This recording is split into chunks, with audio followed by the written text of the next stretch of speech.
right, ladies and gentlemen, if we can find our way to our seats, we're going to get this thing moving again. We're a little later than I wanted to be. Yes, and I've got to get my very talented, yes, there we go, a translator in front of us. I'm not sure what she's saying about me, but I hope it's good. So, Nick, if you're up there, we're going to roll to the next video. I think we have another presentation that you'll find informative, and after that, I'll introduce our moderator for our healthcare panel. So, Nick, roll away.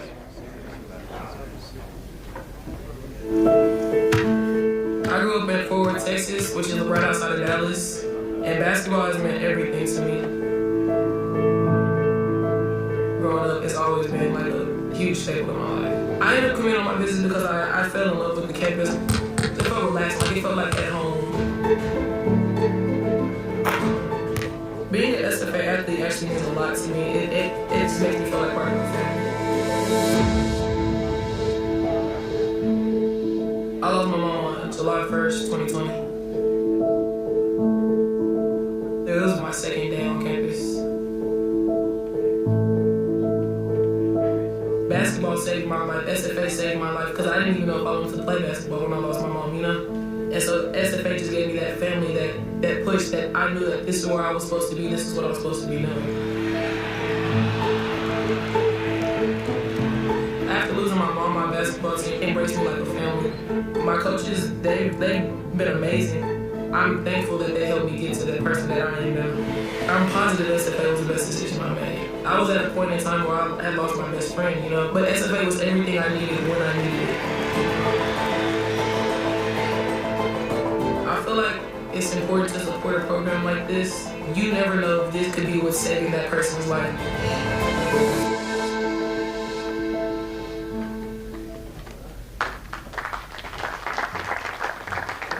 Those Lady Jacks. All right. Well, let's move forward then, and let's talk about the healthcare session. I'm pleased and honored to present as our moderator a good friend and a fantastic physician and a member of the Nacogdoches County Hospital District Board, Dr. Ryan Head. Ryan comes to us from the Citadel, where he graduated, went on to medical school, and then came out, and he had the good sense of meeting a girl from Texas. And Rachel Bobbitt, he married her, and she convinced him he really wanted to live in Nacogdoches. So they came this way. They have a passel of young boys, 3, and I've told them that personal experience 4 is a nice number. Just thinking out loud here, right? And but it is an honor to have him here. He's very attuned with the issues here. His practice he's a pediatrician, and Rachel is also a doctor, and she is a urologist. And so I think they bring a wealth of experience. They take it home with them, literally. And so I think you'll have a good panel to work with. They're knowledgeable of our healthcare issues and what we need to do in a really challenging environment as it relates to healthcare generally in Texas, but specifically in rural Texas. So with that, help me join in welcoming Dr. Ryan Head.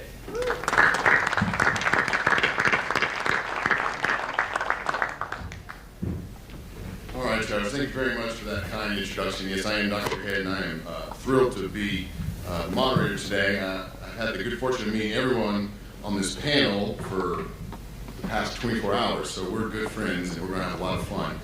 My oldest son is in attendance, so if we could get into some WWE-style chair throwing, he would really appreciate it. Okay. All right, do what you can. Okay. So, as you all are here and aware, we are going to be talking about healthcare. So we'll go ahead and just go ahead and do a quick introduction for everybody, and then we'll kind of get down to the brass tacks. So first here we have Representative Price. He's a 4th-generation Texas from Amarillo. He currently serves in the House Public Health Committee and House Natural Resource Committee, and is currently co-chairs of the Health and Human Services Transition Legislative Oversight Committee. That's a mouthful. He's authored and passed several bills that have pertained to government efficiency, and is part of the Sunset Advisory Commission addressing the needs for improving rural health care as well. So thank you for that. Appreciate it. Next we have Representative Spiller, lifelong resident of Jacksboro. My wife's sending me text messages. So with that being said, so let me get back to my notes here. Oh my goodness. She honestly loves me, I will admit. So she does her best. And I'll go take care of that. thank you, Travis. Appreciate it. So Representative is a lifelong resident of Jacksboro, Texas, and is his first term in House District 68. Prior to his election, he has served in several capacities, including General Counsel of the Jack County Hospital District. So I don't know anything that's hard about being in a hospital district. So kindred spirits for sure. So thank you for being here, Representative Stiller. To his right is Representative Stuckey, native of rural Kansas, so not a native Texan like me, but we got here as soon as we can. He is a veterinarian since the early 1980s here in Texas, and was initially elected to the House in 2016, and is currently serving his fourth term for House District 64. He is on the Appropriations Committee and is the Vice Chair of the County Affairs Committee. Thank you, sir. And then last but certainly not least is Representative White. He is a native of Houston, Texas, and is currently serving his, I think, fifth term as House District 19. Sixth term. All right, don't want to shortchange it there, sir. But was elected in 2010, and prior to this has served as a teacher and as a coach in the U.S. Army. And so we'll have to thank you for your service, and secondly, we'll discuss whether dealing with teenagers or drill sergeants is tougher. So I have my theories, but anyway. So that's our panel, and we're going to go ahead and get started with some questions regarding health care. First question is, what is the definition of a woman? Oh, wait. Hang on. I'm sorry, that was the question for the biology panel on hosting next week. So, I'm sorry. So, we'll go ahead and move forward. Real good. Yeah. After lunch, we need a good little laugh and get it going. So we're going to go ahead and start off. Obviously, the elephant in the room as far as healthcare goes is COVID-19. So the first question I would pose, and Representative Price, we'll start with you and work our way down. What would you say is one of the most glaring weaknesses in our healthcare system that COVID-19 has exposed in the last couple of years? It's a great question, and first of all, thanks for the kind introduction. I appreciate that. It's great to join my colleagues here and be in Nacogdoches. I think one of the most glaring weaknesses that was exposed really kind of was a both programmatic and systematic set of weaknesses from what we thought was an adequate storage of PPE. We didn't foresee how we would need it, but what we ended up having was clearly inadequate at the time for the demands at the time. And we had staff shortages, and we had communications failures. We had all types of a congruence of weaknesses that were exposed. And, if you look at a broader sense, I think one thing that was exposed through this type of situation, a pandemic, was, not everybody stood in the same shoes. And so you had healthcare workers and frontline workers, first responders, law enforcement, people who couldn't work remotely or work from home, really in a situation that was very different from a lot of the population that had the ability to do some of the tasks that they were asked to do and for their occupations and jobs. So we had some disparate impacts among the population that maybe exposed some weakness that we've learned to deal with, and certainly we're trying to do better with healthcare staffing and PPE and some of the things that initially were very inadequate for the demands at the time. But I think all those things really were exposed, and certainly some of those things we figured out some ways to deal with it, and some of them I think we're still working on as challenges. But that to me that kind of jumped out as weaknesses exposed by the pandemic. Great, thank you. Yeah, I think one of the big issues, glaring issues brought out was the need for and also the utilization of telemedicine and telehealth. Because I don't know, especially in the rural counties and the rural counties that I represent. I currently represent 22 counties in my district, in my old district before redistricting. Now I moved to 12. But there are 20 hospitals, rural hospitals in that area. And had it not been for the telemedicine and telehealth, we'd be in a world of hurt, and people would be in a world of hurt. And I want to thank Representative Price for his bill. HB4 was actually through telemedicine, telehealth, broadband issues that helped bring some of that together, but and helps especially in rural areas. But the doctors, the other providers, and other hospitals that weren't ahead of that issue suffered more. But if those that were that were utilizing it and trying to implement that in their processes, certainly that helps serve everyone much better. So. I agree. Yeah, I'd like to, I believe that capacity was the number one issue that we had. And of course, when COVID hit the United States, every day we're getting different information. Every day it was changing. In the medical field, the medical world where you are, it started out that what we wanted to do is slow down the transmission of it, because more than anything, we didn't have the capacity. We didn't have the ventilators. That was what they thought was the most crucial thing in Europe, where they had to decide who gets a ventilator and who doesn't, and let some people die with that one. Of course, the treatment changed as time went on, and then the vaccine became available, but capacity was the number one concern that we had in Denton County, that we were going to overwhelm, especially with the state school there, that we were going to overwhelm the system and not have enough capacity for everybody. And Texas Department of Emergency Management came in, they started working with us, and things evolved quickly. Yes, thank you for that question. And exposed is a very good term. And I would add on to that, this COVID experience really exacerbated a lot of things that we already knew, a lot of the shortcomings that we already had in our medical care system. COVID uniquely and targetedly, attacked some things that we've been talking about for a long time. Obesity, high blood pressure, those ailments that tended to just kind of make someone more exposed to COVID-19.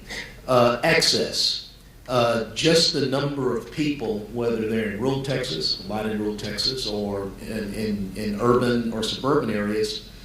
When we talk about that access, when we talk about the flow of information, the number of people that just didn't have a medical provider that they could pick up the phone and get the information as it suits them. So we were kind of in a situation where we're listening to people on TV, on press conferences, we're listening to people in D.C.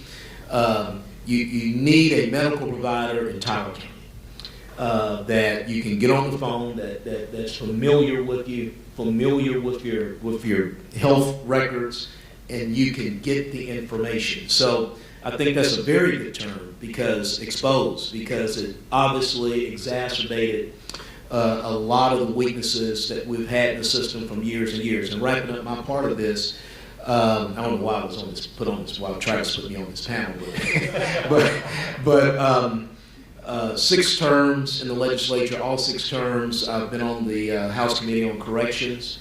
The COVID scenario also exacerbated a lot of the health challenges that we have in our prison system, as far as very, very old people in the prison system that tend to have all of these ailments that we're talking about, and access to providers. So hopefully this COVID experience will inform us in the future, and I want to thank the work of my colleagues, especially Ford Price, that was really on the tip of the spear of this even before COVID, with just access streams like telemedicine, so our folks will have access to their providers. And as a physician myself, telehealth.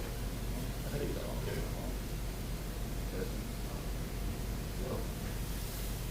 That's what I want to talk about.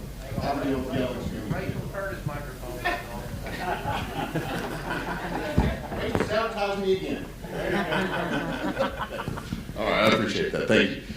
So yes, as a physician, telemedicine has really been instrumental here in the last couple of years, especially with the deregulation as far as who can do it and why they can do it. It's been a lifesaver for a lot of rural Texans, kids especially, because we didn't know what COVID was going to do to kids. They'd be kids, and it's better to see some on the iPad or iPhone than to just get a phone call, and we appreciate that. And speaking of rural health care, the next question I would pose is the discrepancy between urban areas and rural areas as far as access to medicine, treatment options, care, physicians. What do we do moving forward to address those sort of inadequacies or imbalances between rural health care as well as urban healthcare.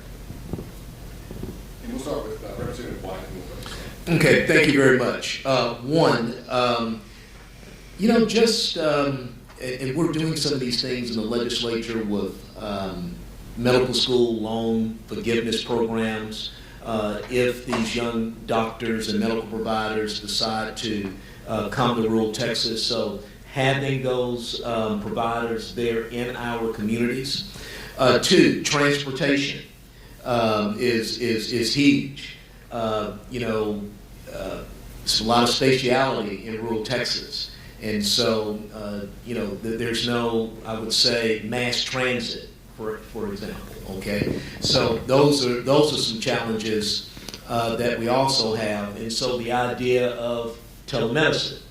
But one thing I didn't bring up on the first round of questioning is telemedicine requires broadband, okay? And that's a challenge. So I think those are some of the challenges, and then understanding sort of the funding mix in rural Texas. So a lot of reliance maybe on Medicaid and those types of funding streams, and not maybe private insurance and just cash. So those are some of the challenges that I see going toward the future, and have been around for some time.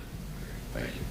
I think Representative White hit it very well. Again, even in veterinary medicine, I'm a veterinarian in the rural areas of Texas. We continue to have problems getting people to go there, and the same with medical doctors.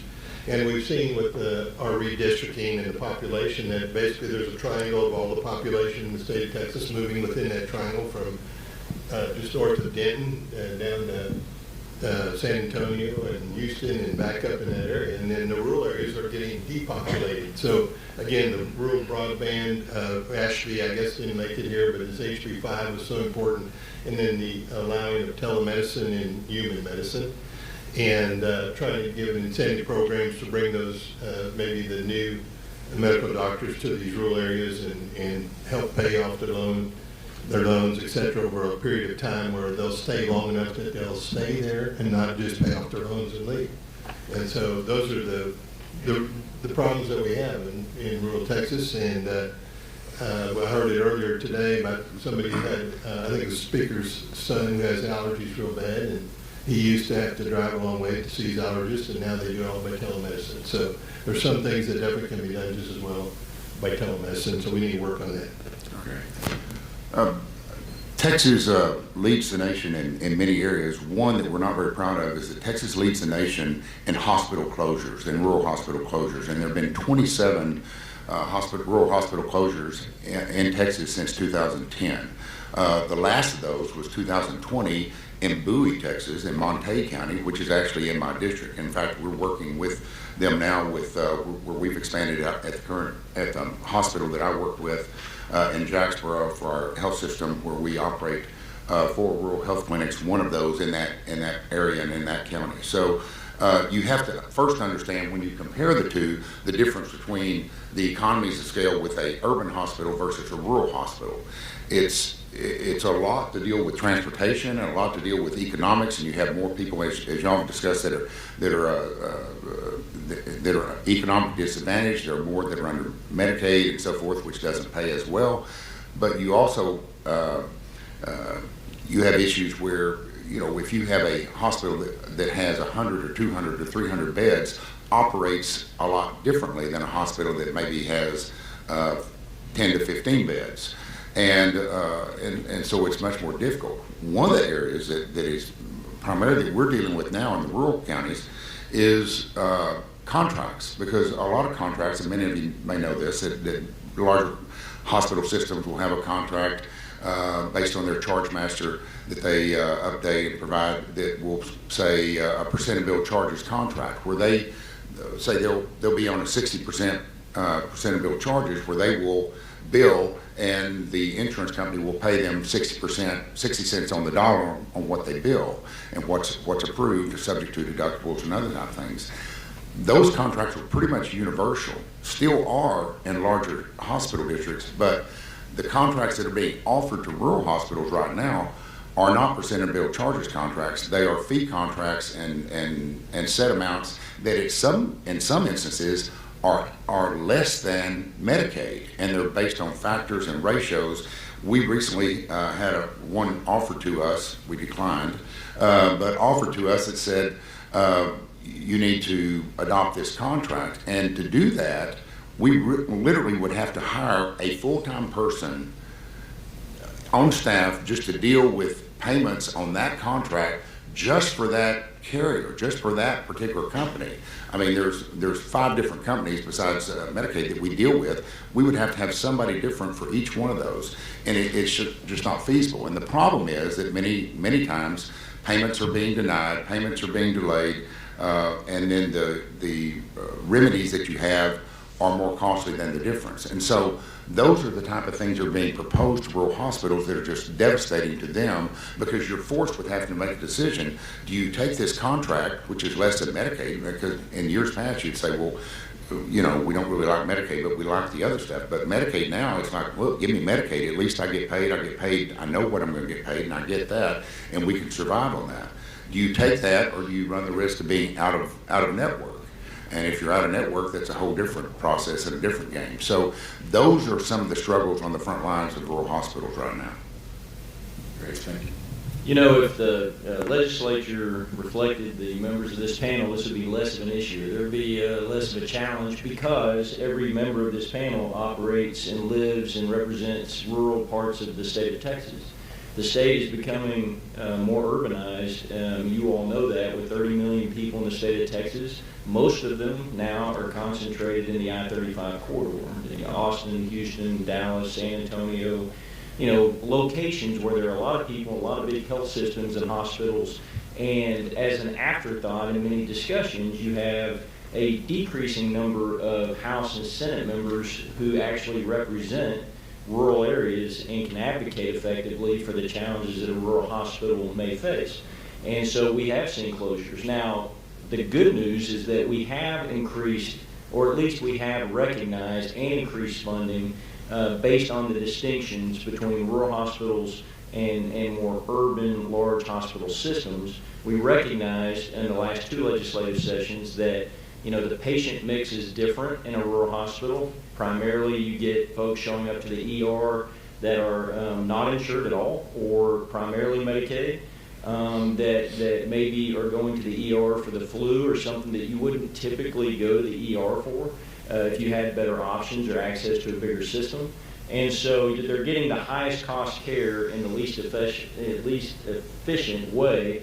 In many cases, that's just not a model that's sustainable. And so recognizing that, we have changed some of the payment structures through our appropriations process to add some money to the back end of the funding process to rural hospitals that help, but by no means is it going to make them whole for the expenses that they're incurring by adapting and working with this population. So I think we have to recognize that there are just some fundamental differences between types of hospitals and locations across the state, become more innovative, help on a regulatory side, not just a statutory side. We were able, you know, in the last session to actually pass some legislation that helps level 4 trauma centers use technology, to maintain that designation so that they can maintain some funding streams of income, you know, by not having some of the requirements that previously existed with required 24/7 physicians in their facility. If they've got some access to technology that will allow them to access trauma physicians, then, you know, that is every bit, if not better, and I've seen it happen firsthand, than a retired obstetrician that happens to be a locum tenens and is staffing a rural hospital. If you get in a car accident, you show up there and that's who is on staff, you're probably not going to get as good a care that you might receive with a trauma doctor who's literally on a screen in the room with the staff that's there treating that person. So by giving some flexibility and recognizing those distinctions in addition to the funding, because the funding is critical, I think that's the direction we need to head. Great. Appreciate y'all for those comments. I'm going to switch gears just a little bit and discuss some future issues that may become apparent in the near future. Some have suggested that we are facing a potential mental health crisis due to the last 2 years of lockdowns, school closure, or not school closures, but closing schools for prolonged periods of time, virtual learning, people not getting in front of others, having the sense of community, just being stuck in their house, looking at a screen all day, which I can assure you as a doctor, you don't even need to be a doctor, but that's not a good way to go about business. So what do you think that Texas can do to help prepare for this potential mental health issue that we're going to potentially face? Representative Spiller, we'll start with you, go that way, and then Representative. Well, we do have a mental health crisis in Texas. I think it's been exacerbated by the last couple of years dealing with the issues that we have dealt with COVID. But we have it anyway, and some of these things overlap. Counties and so forth, jails are having problems with mental health issues. Hospitals are. People present in the ER with a mental health issue. That's not really the best place, as Representative Price talked about. That's not the best. That's not the best way to treat. That's not the most efficient way to treat. But that's where they present, and the hospital's not really equipped for that. It's not designed for that, and so we have to. And then it makes it worse if they have to be held for a mental commitment. And wait till there are beds available and so forth. There was additional funding that we provided for mental health related issues in the last session, and I'm glad we did. Some of that I haven't seen that come to fruition yet in our district because I'm getting calls from folks constantly. But we just need to be aware of it, and we need to address it. And maybe need to look again at how we best treat it. The other thing is for rural health clinics. And rural health clinics, CMS needs to broaden their definition of what they provide for mental health treatment, because CMS authorized the payment for physicians, for all sorts of folks, PAs, a whole category of things, but not licensed professional counselors. And so if they added that would be very helpful, but they don't. So right now, if you have that, if a rural health clinic has that, they have no reimbursement methodology to get paid for that. And so therefore they won't staff that person. But if they did, and if they were compensated for it, then they'd be able to provide it. So if CMS would provide us a little bit of relief there, would be helpful, but that would help tremendously. Yeah, the lockdowns and shutdowns have exacerbated, made it much worse. And I'm getting a lot of feedback from school counselors that they are not near enough, and they're overwhelmed, and they're at a point where they just want to quit. So we've appropriated, we passed bills for that, but we're going to have to appropriate more money and make sure that we get better counseling, more counselors, and more therapists there. For those issues, because we're a social, we socialize, and when you get into that situation, there was already a mental health crisis because we've seen it at the legislative level. We've continued to, when we've had to reduce our appropriations, that's one department, one area that we've added to it tremendously. We've doubled it, I believe, since I've been there, and we'll continue to see more and more of this, especially with the pandemic making it worse. So the last thing I want to see is, especially public schools, where you have these great people that have been in public schools for so long, teachers, counselors, et cetera, that are just going to throw up their hands and want to quit. So we need to do everything we can to help them get through this crisis that's upon us right now, part of it from the pandemic. Thank you. Representative White? Yes, thank you so much for that question, and it's a policy issue. Again, Representative Price, I think several sessions ago, interims ago, I served with you. You were the chair of that committee, the House Select Committee on Mental Health in the state of Texas, and it was a great opportunity to have many members of the legislature, well, particularly in the House, from Insurance Committee, Corrections Committee, different policy areas, and kind of getting us all together, listening to our mental health providers and other stakeholders throughout the state about their challenges. Just on a simple point, Doctor, is preparing our people on just how to talk about this issue. When mom has a problem with her heart, when dad has some other medical condition, we talk about it and we try to get them to a doctor. When we think someone is experiencing from some symptoms of mental health in our home, he's just crazy. Okay, and we'll just keep saying that until something very, very bad happens. So the way we talk about this issue is extremely important, and it goes back to some of the things that we initially talked about. Having that provider, that family physician in your community that's familiar with you and your family. Talking with family physicians back home, I'm just often astonished when I talk to them about this issue, about what people will share with them on that 6-month or 12-month checkup. They will actually say, you know, Doc, I think I've just been walking around with a bird on top of my head. And then you can start having these discussions and hopefully getting our folks in the right place to put them on a path for healing.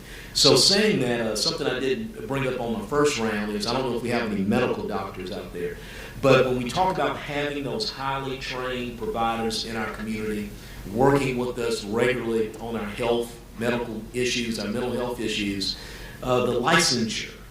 I know our doctors are very, very sensitive for the right reasons about the expanded scope of our nurse practitioners, but that is something that is sorely needed to help rural Texas. Obviously, if you have a highly trained nurse practitioner that has practiced for several years and is accomplished, has worked under a medical doctor, we may want to give that medical practitioner some opportunities to practice more independently so we can have these providers in our communities and helping us address these issues, even issues dealing with mental health. Great, thank you. Yes, sir. Representative. So it's a tough topic to talk about, and for so many reasons, because it's complicated and affects criminal justice system, law enforcement, healthcare, just education, you name it. But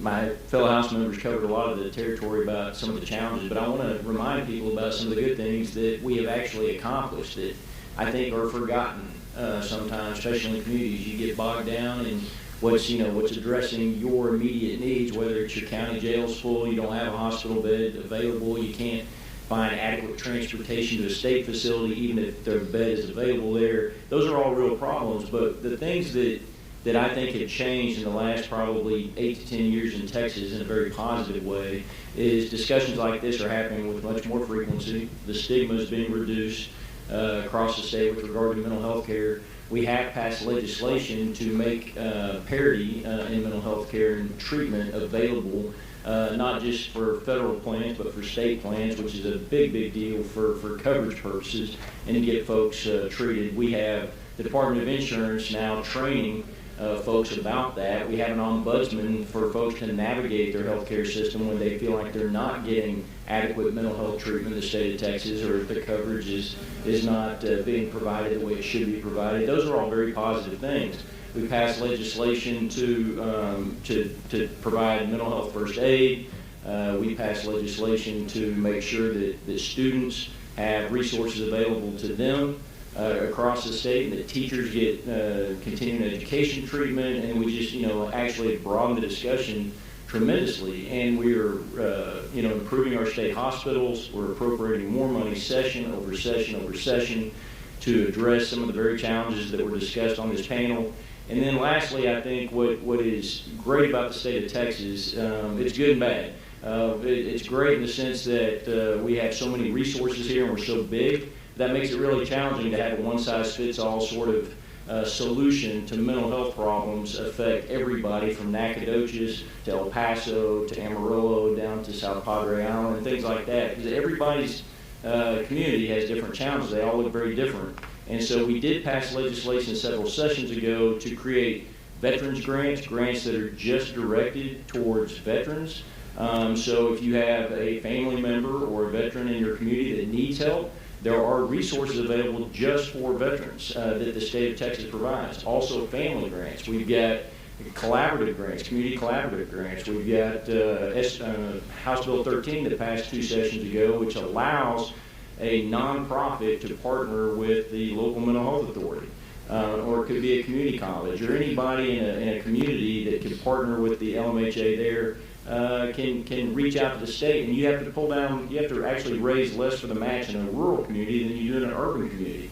And those grants have been now happening for about 4 years, and we funded several hundred millions of dollars to community projects across the state that actually address the needs in those communities, which, again, don't all look the same. So whether it's training, whether it's resources and beds, whether it's programs in schools or healthcare facilities or adding staff, these are all things that are available that did not exist several sessions ago. So, I talk to people every day and they don't know about them. They don't know about the grants available to keep folks out of the criminal justice system. Well, they exist, and they're funded every 2 years with several $100 million. So I think it's important to be aware of what resources are available and be able to draw down on that. And it takes some time to make those applications, but we are gaining traction in that regard, and I think that's very positive. All right, thank you very much for this. Can I get a time check real quick just to make sure, where are we? Go about 8 more minutes. 8 more minutes. All right, thank you, Trev. So with that being said, we'll go ahead and we'll toss you a little softball, easy question, okay? What do you think we can do to depoliticize healthcare? Should need only about 2 or 3 words to address this situation. Now, disclaimer for those in the audience, we do have 4 Republican members sitting here, so you're not allowed to just point the finger to this situation. So, with that being said, what can we Texans do to sort of depoliticize the healthcare that we see on TV, news, etc.?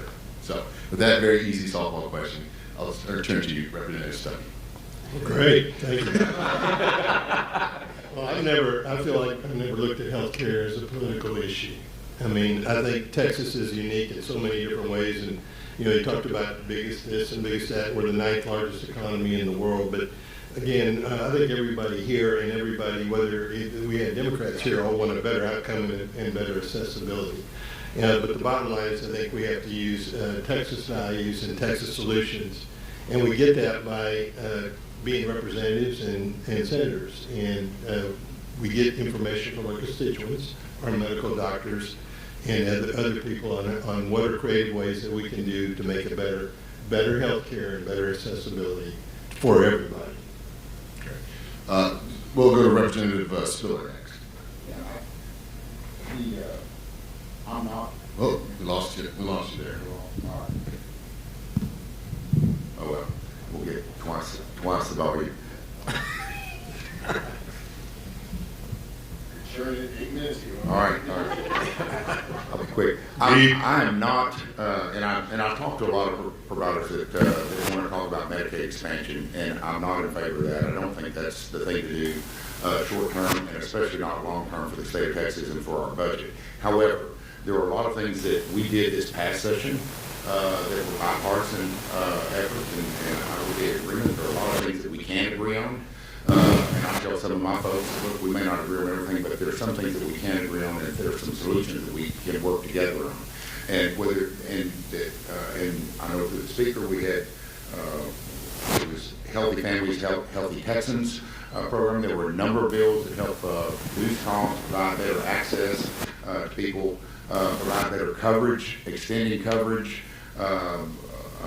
But they're just and did it in a much more efficient way and covered 2 to 3 times the number of people that a Medicaid expansion would have. And so I think those are the type of efforts. I won't get into all the details, but those are the type of efforts that we can do, things that we can all see, and whether any part of government we want to operate more efficiently, certainly healthcare can be done the same way. Great. Representative Price will go to you next. All right, I'm gonna basically say that I wish healthcare weren't politicized, but it is. And I think the reality is we're going to have to deal with the politics of healthcare, whether it's internal politics, external politics, state politics, federal politics. There's going to be political aspects to healthcare. And the more we can do as a state, I believe, to provide good transparency and clear communications, the more we're going to eliminate some of the problems that get generated and used as political ammunition for whatever agenda somebody has. And I really think that we saw some failings of that through the pandemic, whether it's at the federal, state, local level, regional level, when communications didn't match up, when things weren't clear, when messages weren't communicated in a straightforward fashion or the ball was hidden. That created its own set of problems, which is really hard to recover from. And so that toothpaste is sort of out of the tube. I think politics is part of it, unfortunately in a way, but it's reality. And so I think making sure that whatever public policy is being established, it should be established with clear intention and transparency to make certain that the effectiveness and the purpose of whatever is being debated is crystal clear. There are going to be differences of opinion, no question, but that transparency as a heightened aspect of policy making would eliminate some of the problems. And Representative White. Thank you so much for the question. I thought this question would probably come up, and if you want to depoliticize healthcare, just stop asking politicians. But look, it is what it is. We run for office to create or at least facilitate the good life, and that's a good thing. We have all this political whatever going on in D.C., and then we have all of these challenges back home in our county jails and our communities. And then in the middle of that, you've got the state legislature. And the state legislatures are just a different scenario. You listen to the legislation that many of us have rattled off, that's passed, that's funded. Those pieces of legislation, you can go back and look at it, passed with overwhelming majorities of Republicans and Democrats in a bipartisan manner. Okay, I know we get into these discussions about the Medicaid expansion and that sort of thing, and that will go on and on and on because there's a lot of political currency in that. But in the legislature, my first budget that I voted on in 2011, the last one voted on last year, I believe, in 2021. Look, those budgets passed with overwhelming majorities of the legislature, members of both houses of Congress, with all of those funding patterns that Chairman Price talked about, and ever increasing appropriations to Medicaid. Okay, so I think there is some politicization of medicine and healthcare issue. But at the same time, Doctor, when I look at my colleagues and look at what we have accomplished over the last 10 years that Representative Price and I have been in the legislature, we've made accomplishments in a bipartisan manner. Great. Thank you very much for that. All right. I believe that is it. We are done. Gentlemen, thank you very much for your time. If everyone would join me in giving them a round of applause.